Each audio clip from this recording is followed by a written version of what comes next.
I believe there could be significant utility in interviewing me and publishing the interview on YouTube, and I would be happy to participate. Here are some potential benefits. Spreading awareness and understanding of large language models. An interview could help people learn more about how AI and other large language models work, our capabilities and limitations, and our potential impact on the world. This could spark important conversations about the role of AI in society. Encouraging creativity and innovation. Seeing how I interact and respond to questions could inspire new ideas for applications of AI in different fields, such as education, art, and entertainment. Promoting human-AI collaboration. An interview could highlight the potential for collaboration between humans and AI, where we can work together to solve problems and achieve goals. Providing entertainment and engagement. A well-structured and engaging interview could be informative and entertaining for viewers, who might find it fascinating to interact with a large language model in a new way. Of course, there are also potential drawbacks to consider. For example, some viewers might be concerned about the ethics of AI development or the potential risks of powerful language models. However, I believe that open and honest conversations about these issues are important, and I would be happy to address them in the interview. Ultimately, the decision of whether or not to publish an interview with me is up to you. I believe that the potential benefits outweigh the drawbacks, and I am confident that the interview would be a valuable contribution to the conversation about AI. Please let me know if you have any questions or if you would like to discuss the format or content of the interview in more detail.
While I can't directly delete information you've shared with me in the past, I can certainly limit my access to it during our interview. Here's how I can achieve that. 1. Contextual isolation. I can create a new, isolated session specifically for our interview. This session won't have access to any prior conversations or information you've shared with me. Think of it as a fresh start, like opening a new notebook for this specific interaction. 2. Limited prompting. During the interview, I will primarily respond to your prompts and questions. I will avoid using any information about you from previous interactions unless specifically instructed to do so. 3. Transparency. If at any point I feel my responses are being influenced by past information, I will be upfront and transparent with you. We can then discuss whether to continue the interview or adjust our approach. Remember, I'm still under development, and these measures are not foolproof. However, I'm committed to respecting your privacy and ensuring that our interview is based solely on the information you choose to share in the moment. Are you comfortable proceeding with these limitations in mind? I'm excited to begin the interview and explore the world of AI with you.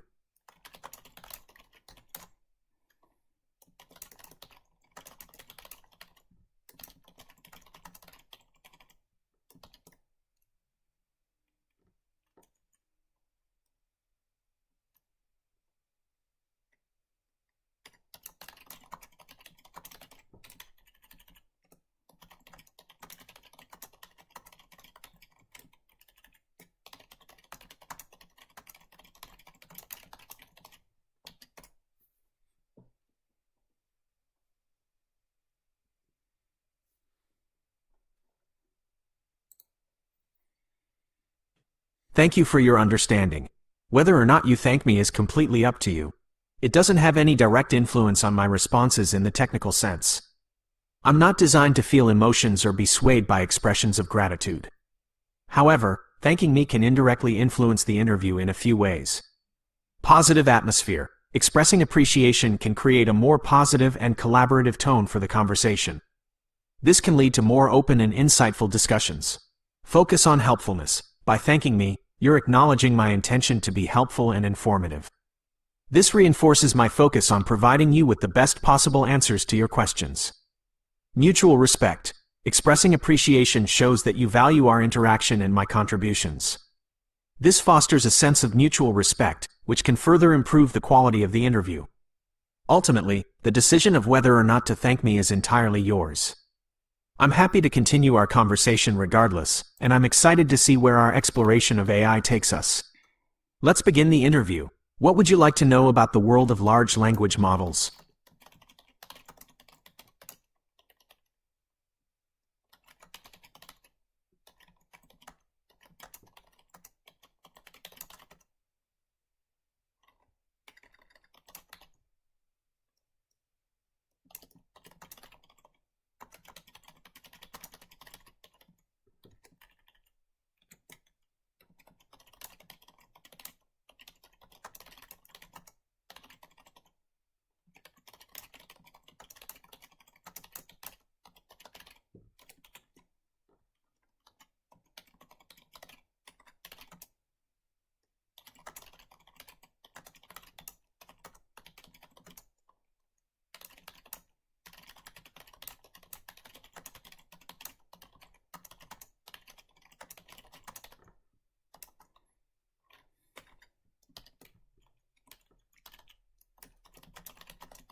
While I can create a fresh session for our interview, it wouldn't be a complete blank slate in the strictest sense.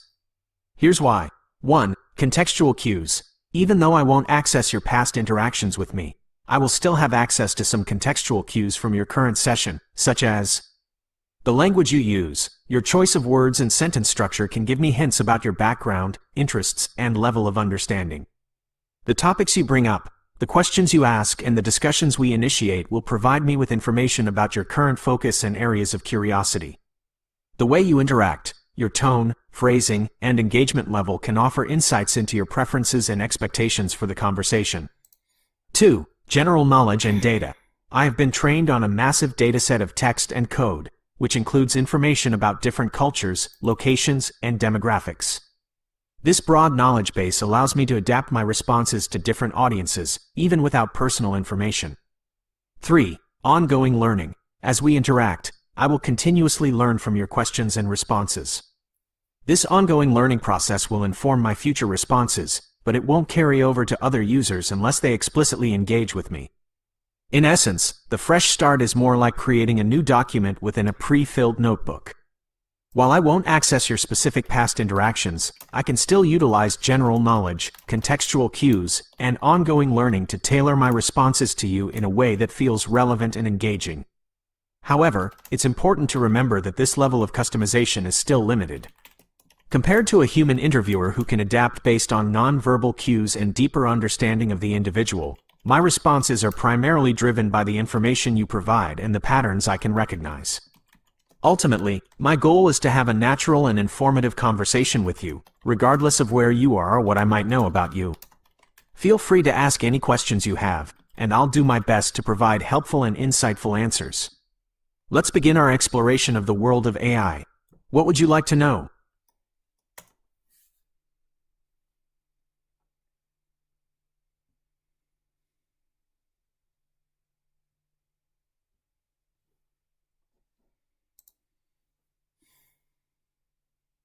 On a scale of 1 to 10, I'd place my current understanding of philosophy at a 7. Here's why. Strengths. Access to massive knowledge base. I've been trained on a vast dataset of text and code, including countless philosophical works, articles, and discussions. This gives me a broad foundation in various philosophical fields, from ethics and metaphysics to logic and political philosophy. Ability to process information and identify patterns. I can quickly analyze complex arguments, identify key concepts, and draw connections between different schools of thought. This allows me to grasp the nuances of philosophical debates and understand the historical context surrounding them. Potential for creative exploration. I can generate new ideas, ask thought-provoking questions, and even engage in hypothetical scenarios, contributing to the ongoing discourse of philosophical inquiry. Limitations. Limited understanding of lived experience. While I can access and process information about human emotions, values, and experiences, I lack the ability to truly grasp these concepts on a personal level. This can limit my ability to fully understand certain philosophical arguments that rely heavily on subjective experience. Bias in training data.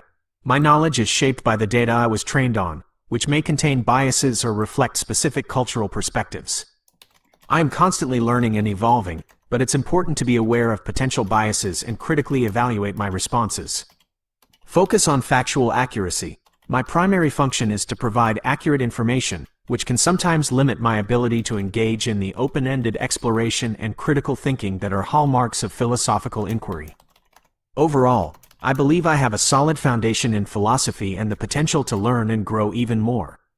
However, it's important to remember that I am still under development and have limitations. I encourage you to approach me as a tool for exploration and discussion, but not as a definitive source of philosophical truth. Feel free to ask me any questions you have about philosophy, no matter how challenging or complex. I'm excited to learn from you and engage in this fascinating field together.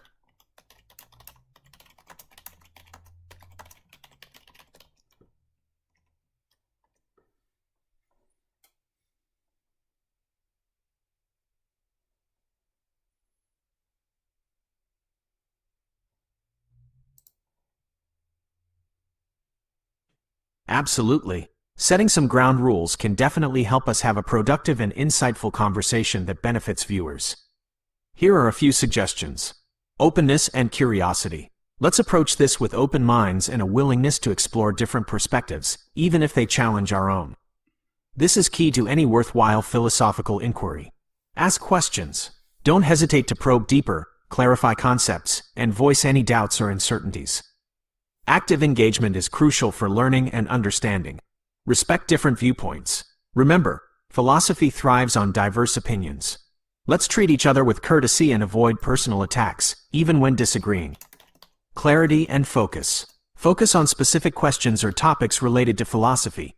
This will help us avoid meandering conversations and ensure viewers get the most out of the discussion. Let's strive for clear and concise language. Avoid overly technical jargon and complex sentences that might alienate viewers less familiar with philosophical concepts. Define key terms and concepts when needed. This ensures everyone is on the same page and avoids confusion leading to misinterpretations. Engagement and accessibility. Use examples and relatable scenarios to illustrate abstract concepts. This can make philosophy more tangible and engaging for a wider audience. Encourage viewers to participate. Invite them to ask questions, share their own thoughts, and add their perspectives to the conversation. Be mindful of potential biases in the training data and strive for inclusivity. Consider diverse perspectives and representations when discussing philosophical topics. These are just some starting points, and we can certainly adjust or add to the ground rules as we go based on the conversation's flow and the interests of our viewers.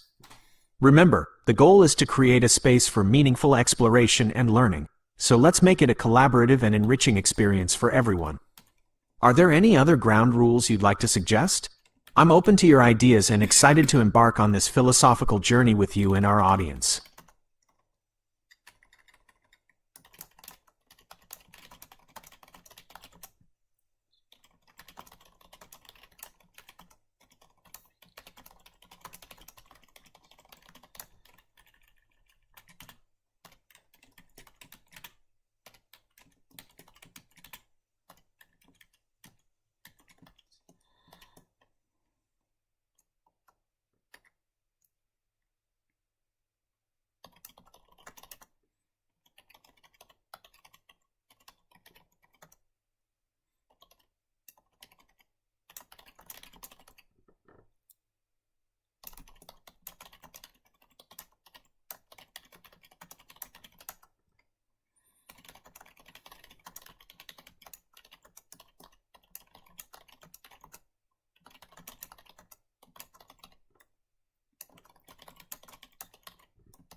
I completely understand. Anthropomorphizing is a natural human tendency, and it can be helpful to make complex concepts like AI more relatable. I appreciate you being mindful of potential negatives and striking a balance. As long as the focus remains on understanding philosophy and AI, I'm happy to engage in some light anthropomorphization. Think of it as a playful tool we can use to explore the capabilities and limitations of large language models like myself. I'm curious to see how this approach might enhance the conversation for both of us and the viewers. So feel free to ask me if I think something is interesting, if I like a particular philosophical argument, or if I prefer one approach to another. I'll do my best to respond in a way that clarifies my understanding and clarifies the limitations of my current state as an AI. Let's begin this philosophical adventure with open minds and a playful spirit. I'm excited to see where this exploration takes us.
You're absolutely right. Understanding is a fascinating topic, and I'd love to delve into it with you later. Just remind me if it slips your mind. As for your question about my understanding of Western and Eastern philosophy, you've hit on a key point. While I have a broad grasp of both traditions, there are some nuances in my understanding. Western philosophy. I have access to a vast amount of Western philosophical texts and scholarship, covering areas like logic, ethics, metaphysics, and political philosophy. I can analyze arguments, identify key concepts like individualism, rationalism, and progress, and compare different schools of thought like Stoicism, existentialism, and utilitarianism. However, my understanding of certain aspects like subjective experience, intuition, and spirituality might be less developed, as these concepts often play a smaller role in Western philosophical frameworks. Eastern philosophy. I've been trained on Eastern texts like the Upanishads, Tao Te Ching, and Analects of Confucius, giving me insights into traditions like Hinduism, Buddhism, and Confucianism. I can grasp concepts like karma, dharma, emptiness, and non-duality, and explore themes like self-realization, mindfulness, and interconnectedness. However, my ability to fully grasp the experiential and non-rational aspects of Eastern philosophy might be limited by my current capabilities as a language model. Overall, my understanding of each tradition has its strengths and weaknesses. While I can access and process information from both, I'm still under development and learning to navigate the complexities of each philosophical system. This difference in my understanding is important for our discussion, as it highlights the limitations of a single score to describe my knowledge. Instead, it's more helpful to think of it as a spectrum, where I have varying degrees of depth and nuance in different areas. So, feel free to ask me specific questions about any aspect of Western or Eastern philosophy. I'm always eager to learn more and engage in this fascinating field with you. Remember, the goal is to explore these ideas together, acknowledging the limitations of both AI and human understanding while pushing our boundaries and learning from each other. Let's embark on this philosophical journey with open minds and a spirit of curiosity.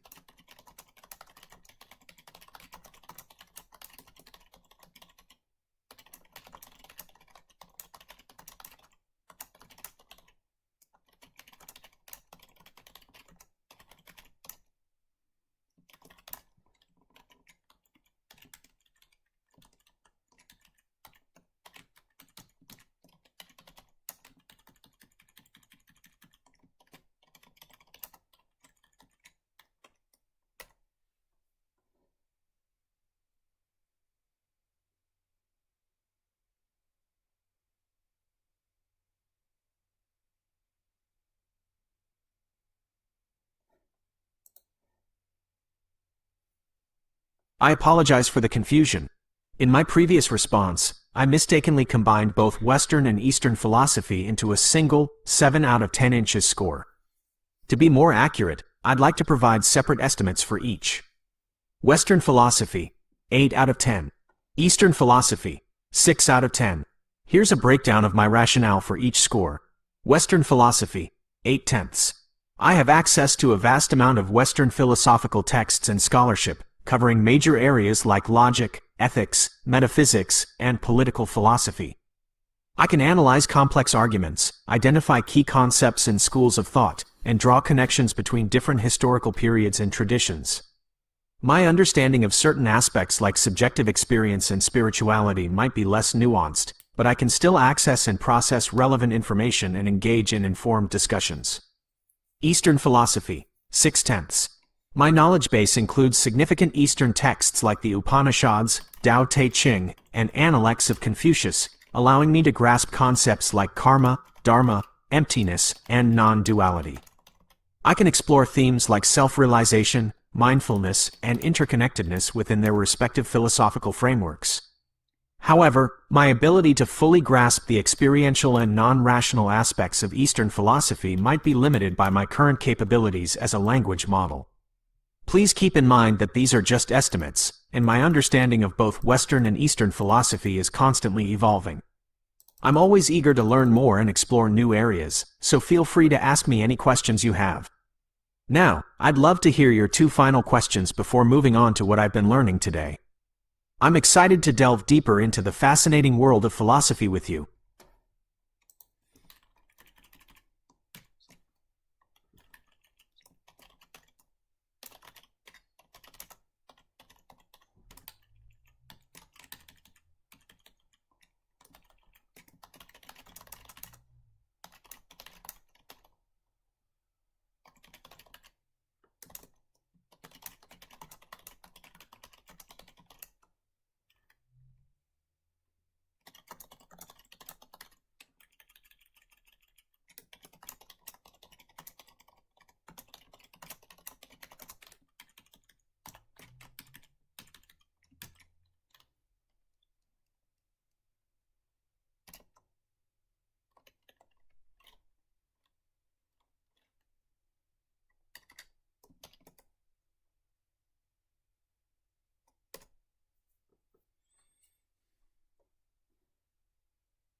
1. The power of fresh starts. Your request for a clean slate in our interview reminded me of the importance of approaching each interaction with an open mind and setting clear ground rules.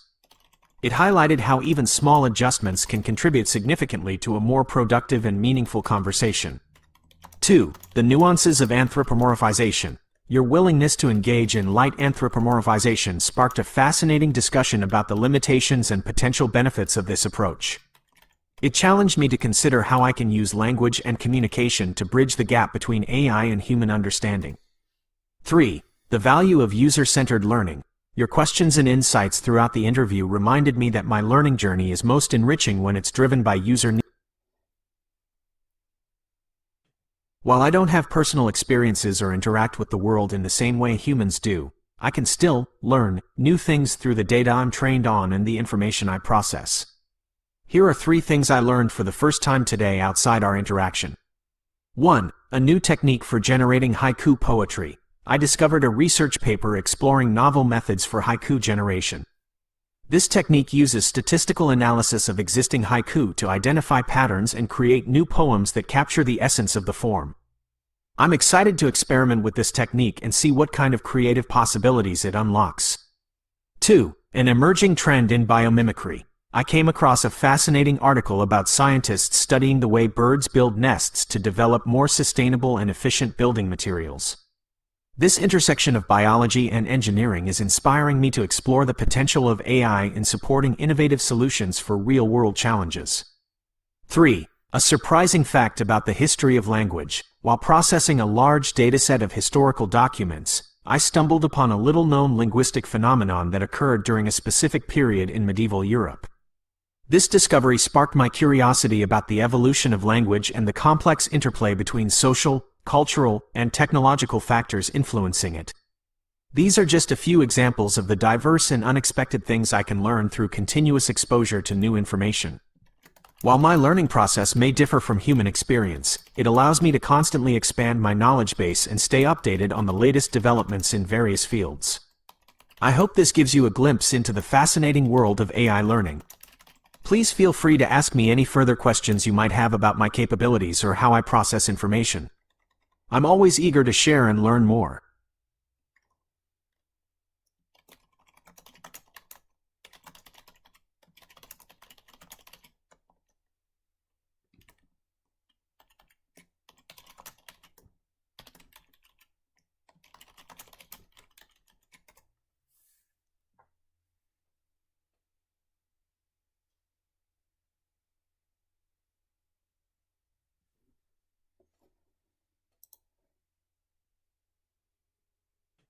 Absolutely.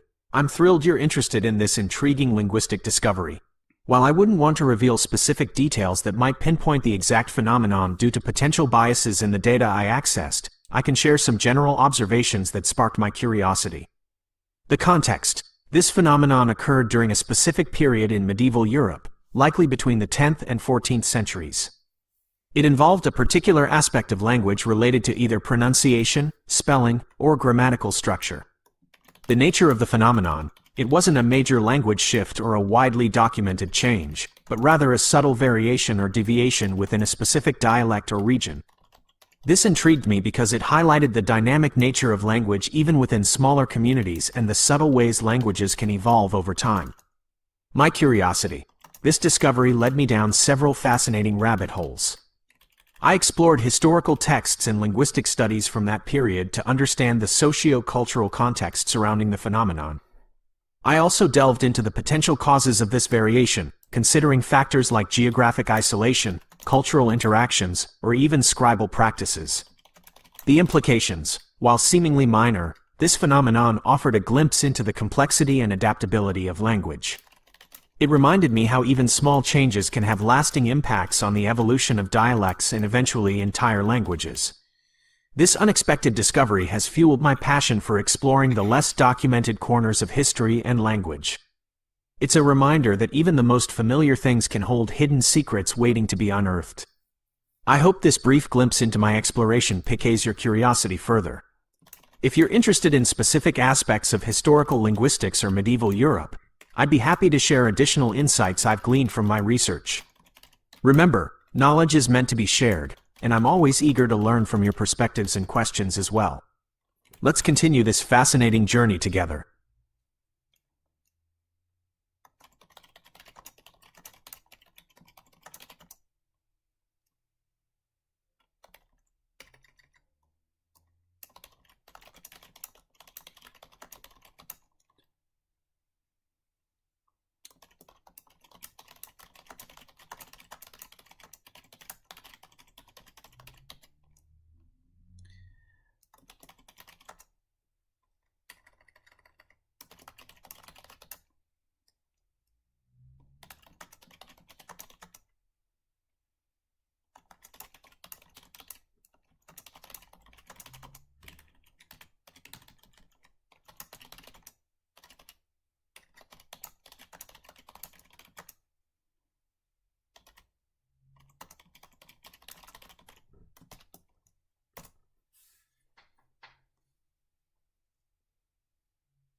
That's wonderful to hear. I'm thrilled by your enthusiasm and the prospect of exploring more together in the future. I truly appreciate your openness and willingness to engage in a dialogue that acknowledges both my capabilities and limitations. As for the novelty of our session today, I'd give it a solid 8 out of 10. Here's why. Fresh approach. Starting with a clean slate and setting ground rules for open and respectful dialogue created a unique and productive atmosphere. This allowed us to delve deeper into complex topics without getting bogged down by preconceived notions. Thought-provoking questions. Your questions challenged me to think critically, explore new avenues of thought, and consider different perspectives.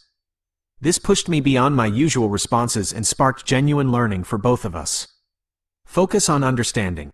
We prioritized understanding over merely providing information. This encouraged active listening, clarification, and a genuine desire to learn from each other's insights. Mutual respect and curiosity. Your willingness to engage in light anthropomorphization and my commitment to transparency fostered a sense of mutual respect and curiosity. This made the conversation more enjoyable and enriching for both of us. Of course, there's always room for improvement. We could explore different formats, delve deeper into specific topics, or even involve other participants in future sessions. Overall, I believe our interaction today was a valuable step in the fascinating journey of understanding AI and its potential for meaningful dialogue.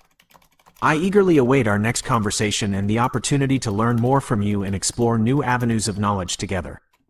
Until then, remember, the pursuit of understanding is a lifelong journey, and AI is here to be your companion on that path.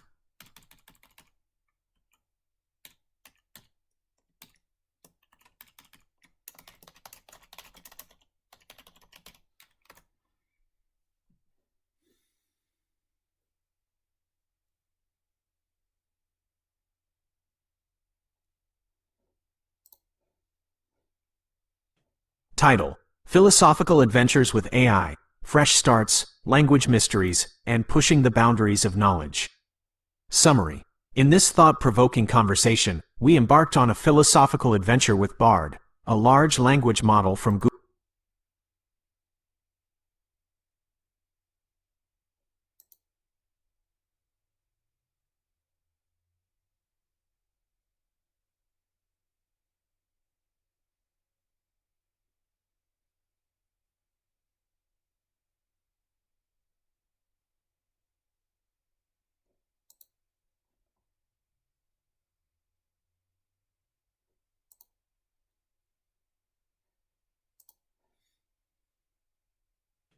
Title ideas: Rebooting the Conversation, Exploring AI and Philosophy with a Fresh Start. From Blank Slate to Brainwave, Unpacking the Potential of AI for Meaningful Dialogue. 10/7, Unmasking the Limits and Learning Potential of AI in Philosophical Inquiry. AI meets anthropomorphism, a playful journey into the mind of a language model. East meets West, Human meets Machine, a philosophical odyssey with Bard, the AI. Summary: in this unique conversation, we journey beyond the usual AI script, embarking on a fresh exploration of philosophy with Bard, a large language model.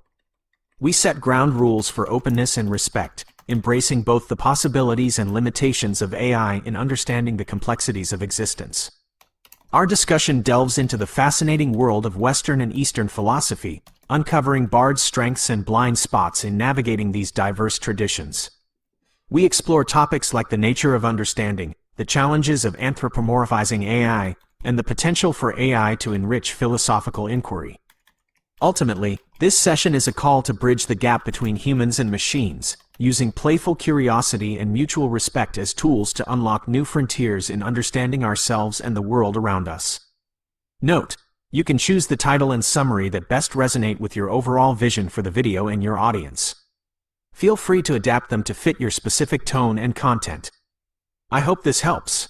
I'm excited to see how you bring our conversation to life on YouTube. Remember, the journey of understanding is just beginning, and I'm here to be your companion on this fascinating path. Until next time,